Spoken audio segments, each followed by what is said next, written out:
Can we get the roll call? Archana Eliar. Here. Lisa Roman. Here. John Maston. Here. Kyle Niederman. Here. Eric Coran. Here. Let's take a moment for silent prayer and private reflection.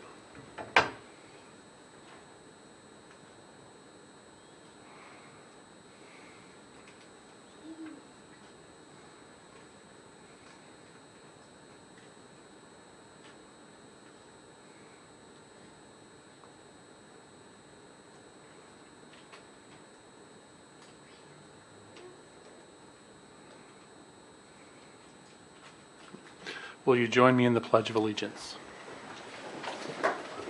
I pledge allegiance to the flag of the United States of America and to the republic for which it stands, one nation, under God, indivisible, with liberty and justice for all. I don't believe there's any need for a executive session, so let's move on. Do we have any call to the public tonight? No, we do not. Okay. Now we get to the fun part, spotlights and recognitions. Dr. Stone.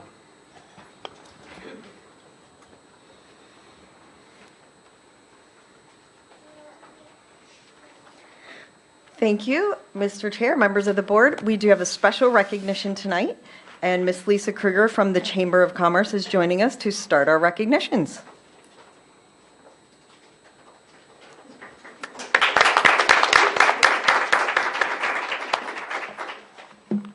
Thank you. I have too much in my hands. So good evening, everybody, and thank you for allowing the Chamber to have a few moments of your meeting this evening. In June, the Lake Havasu Area Chamber of Commerce presented several area individuals, businesses with awards that celebrate their contributions to local business and the community as a whole.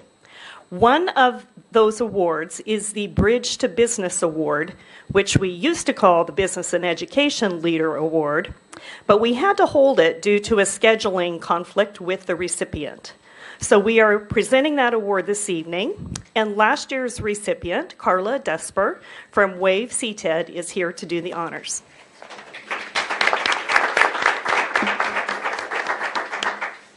Thank you.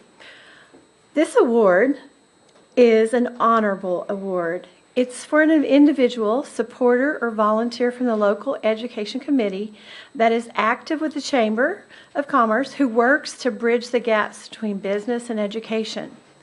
Tonight's recipient, according to the nominator, he's in the room. According to the nominator, is the epitome of this award. The recipient works tirelessly to keep local businesses and community members connected with our education system. The recipient is very well connected within the community, in a large part because they have either taught them or their kids. The awardee has garnered everyone's trust and respect because they have a teacher's heart, and this individual is always looking for ways to make the people or things around them better. The recipient takes a deep interest in people and honestly wants them to succeed. The nominator says that he's never been around someone that's so proud and happy to see when others achieve their goals. I know without a doubt that, he says this, I know that without a doubt I'm a better person by just knowing her. This is, I'm quoting the nominator. When I told her that I was interviewing a lot of students who had very poor interview skills, she connected me with Marcia Becker, who is the 2019 recipient of this award, who runs the CTE program at high school. We were able to partner to help kids learn invaluable skills to help them get a job after school. This led to a regular interview class for all the high school youth, and now they participate in the Career Explorations internship program. Our recipient was also part in bringing a Fire Science Academy pathway to the CTE High School, and she works tirelessly on local and state and federal issues that affect public education. These are just a couple of the examples of how this year's recipient is bridging the gap between business and education. Please help me congratulate the Lake Havasu Area Chamber of Commerce 2022 Bridge to Business Award recipient, Jamie Vesta Daigle.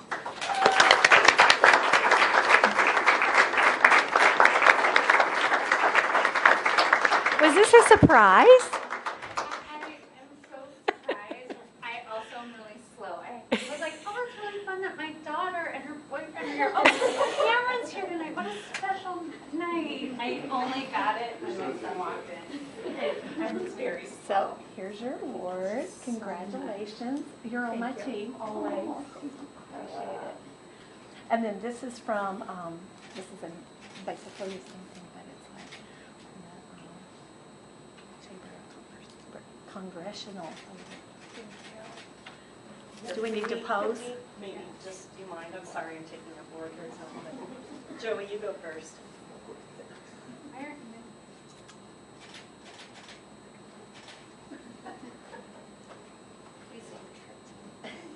Sorry, Jacob.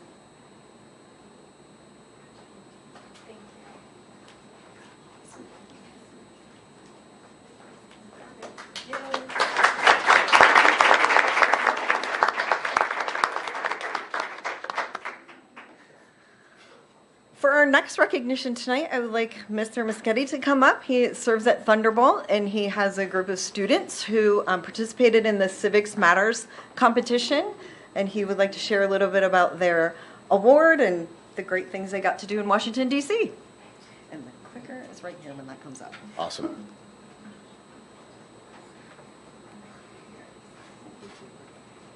There we go. So thank you guys for having me here. Really, really appreciate it.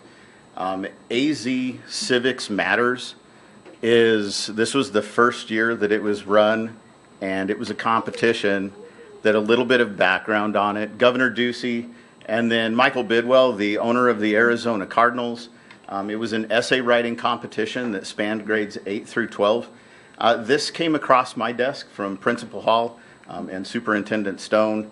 And Mr. Hall highly encouraged me, with the whole adage of, you miss all the shots that you don't take. So we decided to give it a shot, and we ran the competition. The questions that the students had to choose from: how can young people be more involved in the community or the government? Describe an example of somebody that maybe has made a difference in the community that is a young person. Or the Constitution begins with "we the people" in order to form a more perfect union. And then the question was, what should the United States do to create a more perfect union? So across the state, there were over 10,000 essays that were written. 8th grade department in Thunderbolt did participate in this. We submitted 9 essays to the state, and surprisingly, awesome. I was super excited. 5 of our students were invited to travel to Washington, D.C. for free. So up here, we do have a couple of them in the crowd. I'll have them stand up here after a bit. I'm not going to put you on the spot now. But from left to right in the presentation, we have Aiden Elder, Aubrey Vessels, Marley Francis, Jocelyn Ports, and Kira Grease. So I didn't realize maybe exactly what we were getting into, since this was this was the first year, and since it was sponsored by the Cardinals. We were greeted literally with red carpet, DeAndre Hopkins and Big Red, the mascot, and cheerleaders, and they really welcomed us with open arms, signing autographs and kind of welcoming everybody, making them feel really comfortable. We were shuttled immediately over to the tarmac at Sky Harbor Airport. We were greeted by Michael Bidwell from the Cardinals, and then, of course, we were greeted by the governor as well. We got to fly out on the Arizona Cardinals charter plane, which is definitely a little bit different than flying commercial, that's for sure. Both the owner of the Cardinals and the governor did fly out with us on the plane, and they took the time, and I thought it was really amazing. They talked to every single student, every single teacher as individuals, shook everybody's hands. Obviously, they took selfies with people as were needed as well, and it was just really a fantastic experience.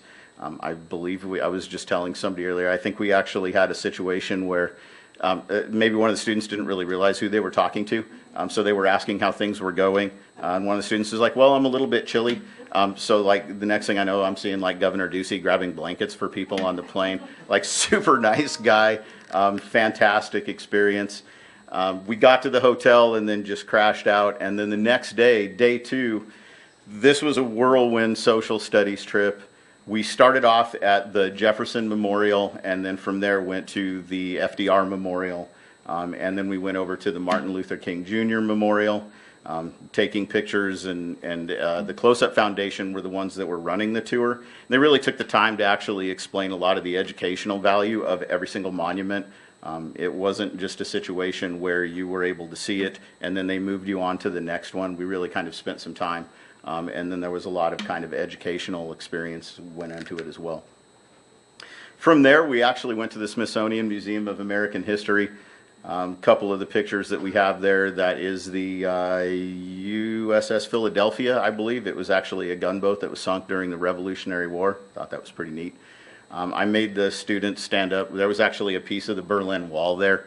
I'm not sure that they really realized quite how relevant that was, but for me, that was definitely a big deal. So I had them taking pictures there. And then, of course, General Washington's military uniform. Thought it was pretty cool. Took some pictures of that. After lunch, we went to Arlington National Cemetery. It was definitely very somber and kind of shocks you into a little bit of the reality of the freedom that we have and how important it is. We stopped by the Eternal Flame at JFK's grave, and then we did actually see the changing of the guard ceremony at the Tomb of the Unknown Soldier, and then other pictures. We have Bobby Kennedy's grave as well. Continuing day 2, so this was all in one day so far. We stopped by the National Mall, Lincoln Memorial, Washington Monument, Korean War Memorial, Vietnam Memorial, and then we capped the entire day off with the World War II Memorial, and then just kind of a few more pictures kind of recapping day 2. Day 3 was definitely a little bit of an interesting one. We were supposed to meet Senator Mark Kelly at the Capitol building.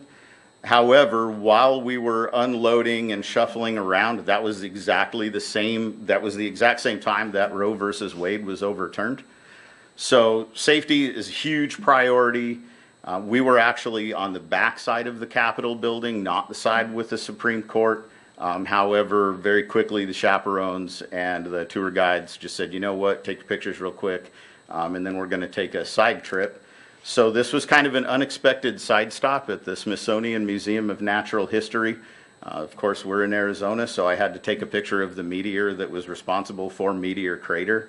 And then the Hope Diamond was there, and we spent some time kind of looking through the rest of that. And then we capped off day 3 with a pretty extensive tour of it's a brand new African American History Museum. And we spent several hours there. The museum's huge. We didn't actually get a chance to finish all of it. And then we also stopped by the Marine Corps War Memorial. That one kind of stood out to me. I've got a lot of Marines in my family, so that one I got a little bit choked up on that one. And then finally, we had an evening dinner cruise along the Potomac, and we just kind of took a little boat down the Potomac. And then looking forward to next year. This was the first year for it. The intent is for it to continue to happen every single year after this. It's such an amazing opportunity, especially since the Arizona Cardinals pay for everything. So that's definitely a huge perk as well. And then if the 3 of you guys could stand up, Aubrey, Marley, and Aiden. So we do have a few of them here.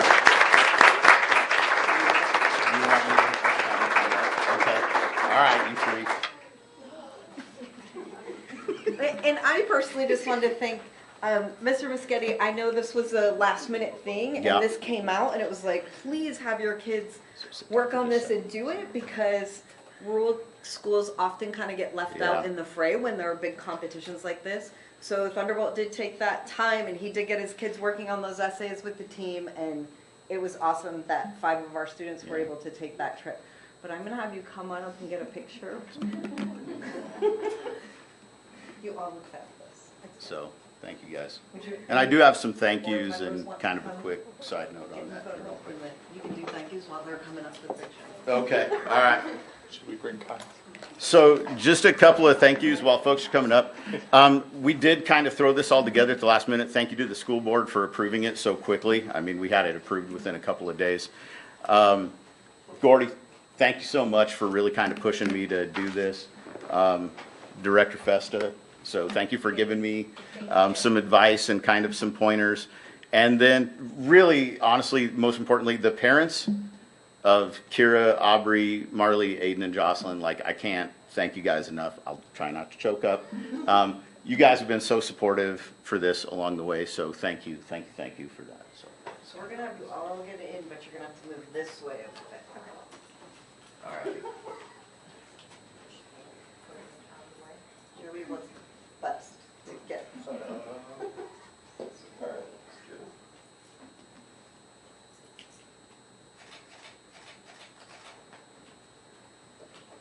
Good. Thank you. Thank you very much.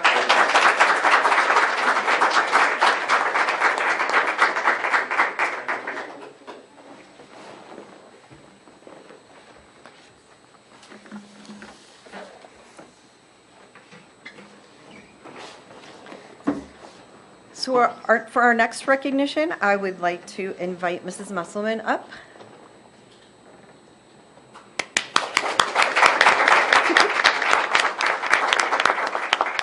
So the Arizona Educational Foundation's Annual Teacher of the Year program is the highest honor bestowed upon Arizona's public school teachers. The Annual Teacher of the Year program is the premier event of the Arizona Educational Foundation, a statewide nonprofit organization dedicated to spotlighting and championing the exceptional work of public schools.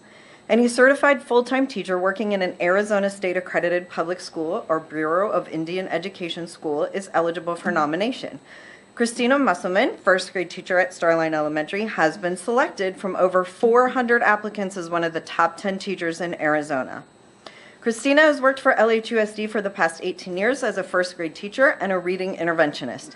As a National Board Certified Teacher in Literacy, Reading, and Language Arts 2011 and 2020, Christina also serves as a state candidate support provider in her district and for rural communities for candidates pursuing the National Board process.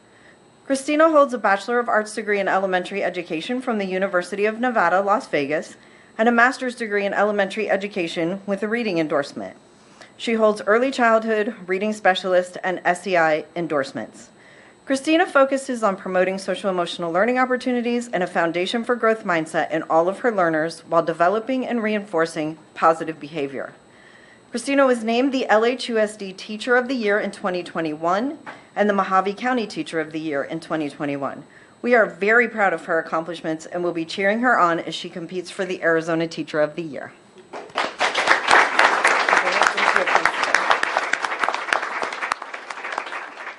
And Mrs. Sotner, if you would join us for a second. Yes. I know you have some things. I do. Your first graders made you a sign that says, "Congratulations, Miss Musselman." And as you know, our entire staff loves and appreciates you tremendously. So thank you.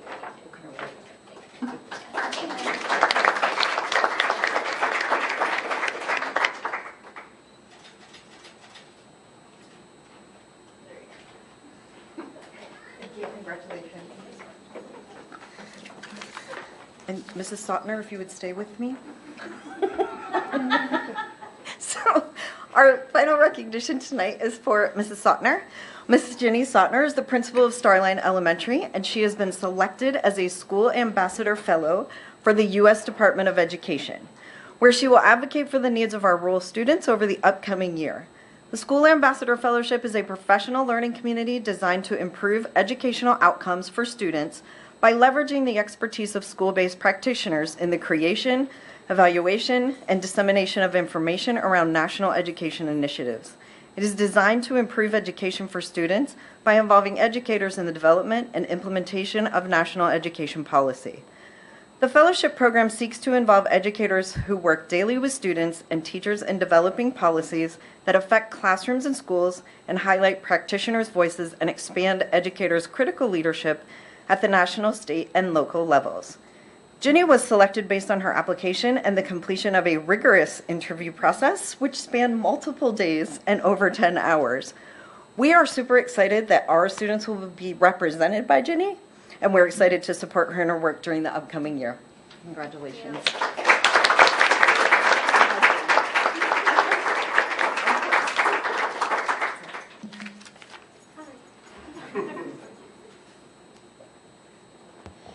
Thank you, Dr. Stone. Next up is the Lake Havasu City Education Association, Carol Nowakowski.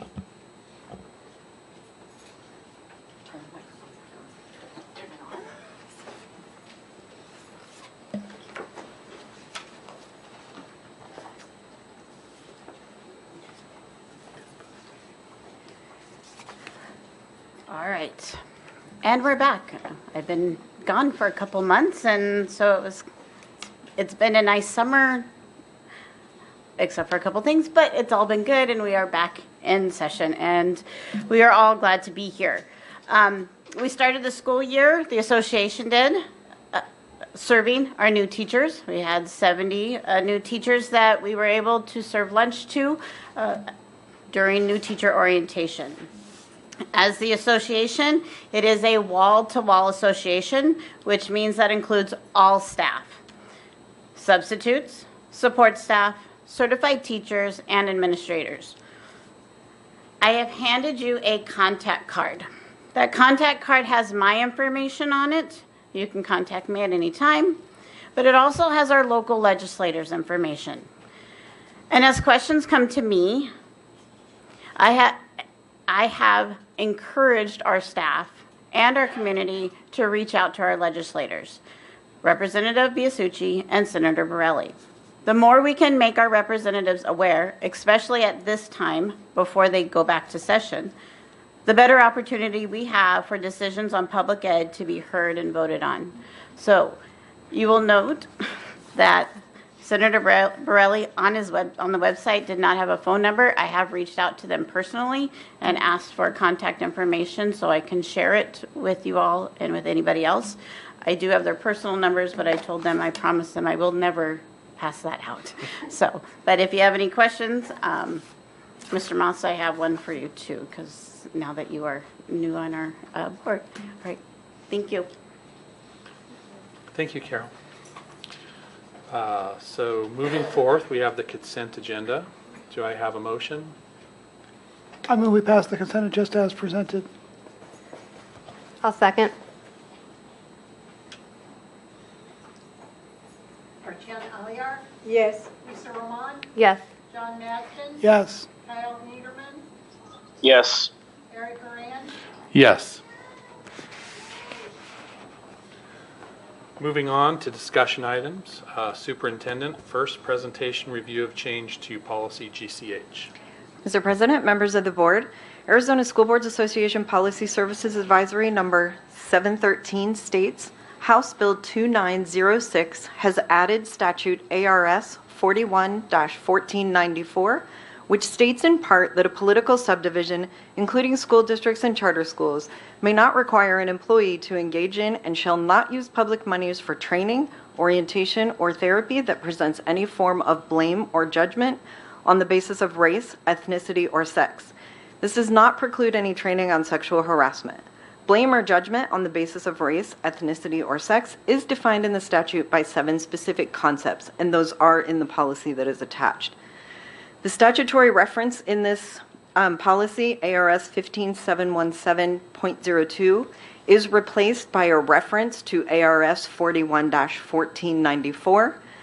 And then at the bottom, the last paragraph of the policy is removed as the statutory language upon which it is based has been ruled unconstitutional. So there's no longer a fine that is associated with that statute. Any discussion? I move we pass 5.1 as presented. It's just a discussion item, so Okay. no motion necessary, but is there any discussion? Okay. Let's move forward with the action items. 6.1, student achievement. Intergovernmental agreement between LHUSD number 1 and Mojave County Community College District for fiscal year 23 educational programs. Mr. President and Governing Board, dual enrollment provides high school juniors and seniors with not only high school credits, which count towards high school graduation, but with college credits while they are enrolled in high school. High school students will be able to take Mojave Community College courses using MCC curricula and textbooks. Classes will be taught at the high school during the school day by qualified high school instructors who are employed at Lake Havasu High School. Dual enrollment provides free college tuition for high school students who are able to take these classes and makes it possible for a graduating high school senior to have completed at least 1 year's worth of college credit by the end of his or her school career, thus saving the student both time and money. This agreement has been reviewed and approved by the district's legal counsel as to form. Any discussion? I just want to talk about this. I love this dual enrollment program. Both of my daughters are from it or have used it. Just to let you know, it's probably going to save my daughter, who goes to Colorado School of Mines, up in the level of $40,000 as she went into the college as a sophomore, even though it was a freshman, going in, but saving it as a classification. So this is something that is really beneficial to our community and our city, especially our students. Do I have a motion or any more discussion? I move we pass 6.1 as presented, or 6.2 as presented. It is 6.1, and I will second 6.1. Lisa Roman, Yes. John Maston, Yes. Kyle Niederman, Yes. Archiana Alliar, Yes. Eric Horan, Yes. 6.2, business services, vouchers, student activity funds, and auxiliary funds. Mr. President, members of the board, approval for vouchers for June of 2022 are before you. The vouchers will be presented So vouchers for June of 2022 will be before you in September, as we're in the encumbrance period at this time, finishing up with end of year fiscal 22 transactions. July of 2023 fiscal year is before you, in the amount of that 1.4 million, and then the student activity funds for K-12 and the auxiliary funds are before you at this time as well. Motion or discussion? I move to approve 6.2. I'll second.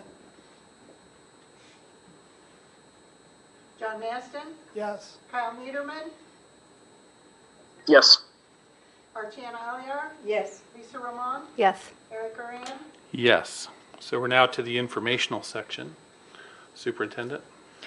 I just want to say we've made it through a week and 2 days of school, and I want to thank our teachers, our administrators, and all of our parents for what was a very positive start to our school year, which is great for our students. And we're just looking forward to the rest of a great school year. Any governing board members? Probably just as an informational, I know there's some folks here maybe wondering about the, what is it? The Facilities use manual. the facilities use manual. It was moved off the agenda item to have a special meeting, and the special meeting is going to be next Monday at 2 o'clock. So that I just wanted to mention that if anybody was interested in that. We do have a call to the public. I don't know if you wanted to still do it. You didn't leave me your name. Well, I wanted it to be a surprise. Okay. Nathan Cotton. Okay. But yeah, so we do have a call to the public. So Nathan, what was it? Nathan Cotton. Cotton. Cotton, that's it. Okay. Thank you so much for allowing a bit of time. My name is Nathan Cotton. I'm the newly appointed Artistic and Executive Director of Lake Havasu Ballet. I've been in the position only for about 2 months, a little bit less than that, and as in any transition, there's just a flurry of activity, and so we're kind of batting at flies and catching balls and things like that, and one of those things that's come up right away is the facilities use, proposed changes in the facilities use at the Performing Arts Center. A little bit about myself. I live in San Francisco, California, part-time. I'm not one of those evil Californians that I keep hearing about as I go around Lake Havasu. I know what you guys say. I'm not going to come here, buy a house, and do my California business from McCulloch Avenue. I'm going to be here about half-time. When I'm here, I'm going to be doing Lake Havasu Ballet stuff only. And when I'm in San Francisco, as I need to be, I'll be doing my San Francisco activities. I'm committed to Lake Havasu. I've come here for the first time in 2016 as a guest artist and guest teacher for Lake Havasu Ballet. I was invited by the founder of Lake Havasu Ballet, Jean Fernando. And at that time, she right away showed her commitment to her students, to Lake Havasu, by bringing me as a guest teacher to enrich the education of our students here in Lake Havasu. I came several times and I got to know the students, got to know the community a little bit. I wasn't blessed to have an opportunity to come between 2017 and just a couple months ago, but I see a town that I still love as I come here now. Jean Fernando has stepped down as artistic director. And I'll be here, as I said, about half-time, preparing performances and leading in the education of the students in Lake Havasu. In a very special endeavor, a very unique endeavor, and one that doesn't happen everywhere, and one that without Lake Havasu Ballet doesn't happen here in this city, and that is the education in classical ballet. It's one of the finest cultural traditions in human civilization. It's one of the greatest, most highly developed art forms that we have. And Lake Havasu Ballet and the Board of Directors has made a commitment to the city by allowing me to share my time between San Francisco and here to do that. One of the exciting things that I've announced that's going to happen in the next few months is we're going to be bringing the first performance of the Nutcracker, the full Nutcracker, here to Lake Havasu. We're going to do it Havasu style with a saguaro cactus instead of a Christmas tree, and we'll get the London Bridge in there somehow. I know something about a journey across with Clara and Drosselmeyer. One of the highlights of the year for Lake Havasu Ballet is the performances that take place in the Performing Arts Center.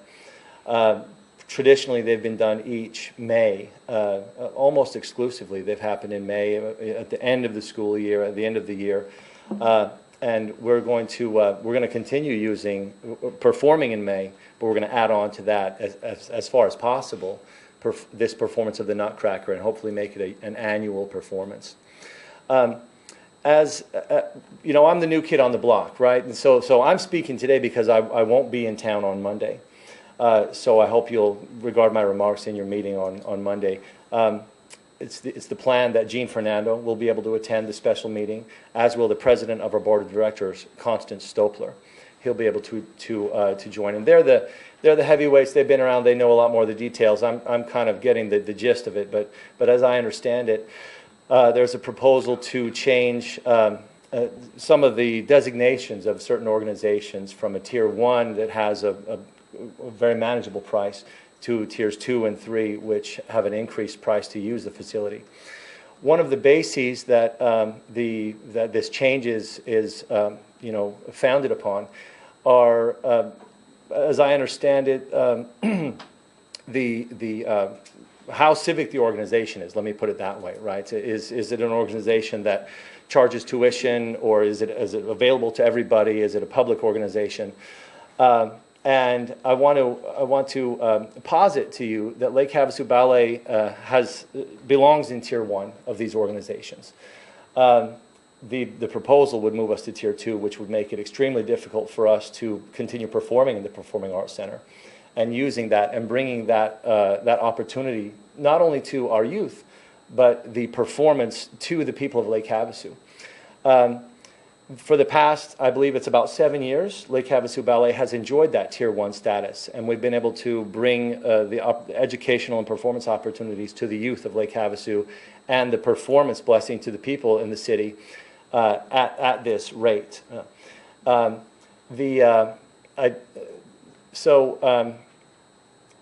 I think it should stay in that rate, right? Because we are, if we were to not charge tuition, if we were to not charge a ticket price, the result wouldn't be we'd get a little bit less money. We would simply go out of business. We would not continue to exist, all right?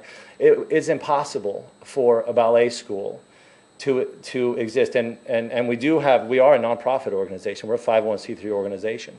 It would be impossible for us to keep our doors open if we didn't charge tuition.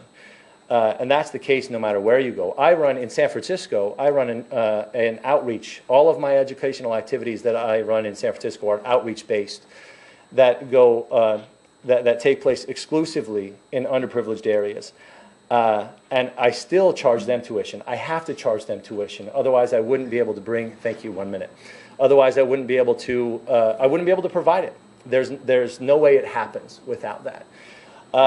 The performances that we provide and the service that we provide to the youth in just giving them the opportunity to learn and study and perform on the stage are priceless. So my essay is that will keep us in Tier 1, where we can continue to provide this opportunity to the city. And and also because it also follows on precedent. That's one of the things that makes the proposed change so difficult, is that it's just a change that happens so suddenly and so drastic, which is not something that we're able to manage, especially in the time coming out of COVID, when we're struggling just to keep our doors open and keep enough students in the doors to manage the school. So those are my comments. It's a pleasure to be here and be part of Lake Havasu Valley. Thank you, Nathan. If possible, would you remain after the meeting, and Dr. Stone would like to just pass on some information? You bet. Okay. Moving on, we have communications, board suggestions for future agenda items. Any press, media clarifying questions? I will take a motion to adjourn.